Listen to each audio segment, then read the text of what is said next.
2-3 दिवसाच्या आधी अमरावती शहरातल्या नागपुरी गेट पोलीस स्टेशनवर लय मोठ्या प्रमाणात दगडफेक झाली. दगडफेक एवढ्या मोठ्या प्रमाणात झाली की त्या ठिकाणच्या पोलीस स्टेशनची तुटताट झाली. अक्षरशः पोलीसवाले मोठ्या प्रमाणात त्यात जखमी झाले. पोलिसाच्या गाड्याची बी मोठ्या प्रमाणात नासधूस झाली.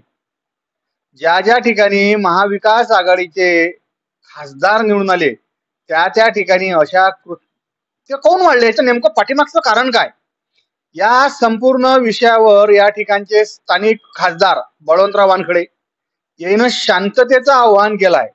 फक्त शांततेचं आव्हान केलं. जे कोणी त्या घटनेत सहभागी होते याच्यावर कारवाई करा असं त्याचं कोणाच ठिकाणी मला अजून विधान ऐकायला भेटलं नाही. मला तरी ऐकायला भेटलं नाही. याशिवाय यशोमतीताई ठाकूर आमच्या अमरावती जिल्ह्याच्या काँग्रेसच्या ज्येष्ठ नेत्या असणाऱ्या यशोमती ताईचंही या साऱ्या घटनेवर अजून कोणत्याच प्रकारचं असं ठेंबेठोक विधान आलं नसल्याच्यानं मोठा एक विषय गंभीर झालाय. या महाराष्ट्रात पोलिसच सुरक्षित नाही तर सर्वसामान्य जनतेचं काय.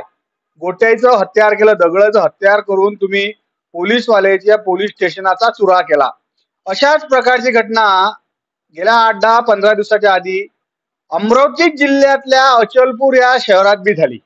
या ठिकाणी एक काय कारण होतं का नाही होतं, एवढी मोठी दगडफेक झाली की त्यात 2-4 जण सर्वसामान्य नागरिक म्हणजे की पोरं, याशिवाय पोलीस कर्मचारी बी जखमी झाले.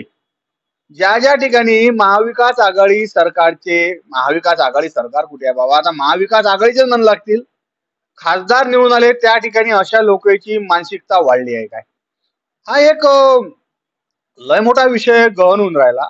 याच्यावर म्हणजे सर्वसामान्य लोकांना विचार करायला पाहिजे.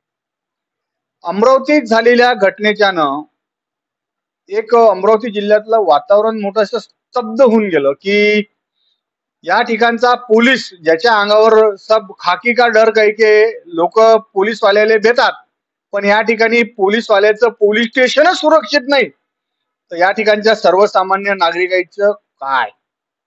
म्हणजे हे जे मानसिकता आहे या मानसिकतेचा अतिरेक सध्या होऊन राहिला आहे. झालेल्या घटनेवर मग पोलीस कर्मचारी लय मोठ्या प्रमाणात पोलीस कर्मचारी आले, इकून तिकून बंदोबस्त वाढला. 1200 जणांवर FIR झालेला आहे. 1200. आता शोध मोहीम राबवणं चालू आहे.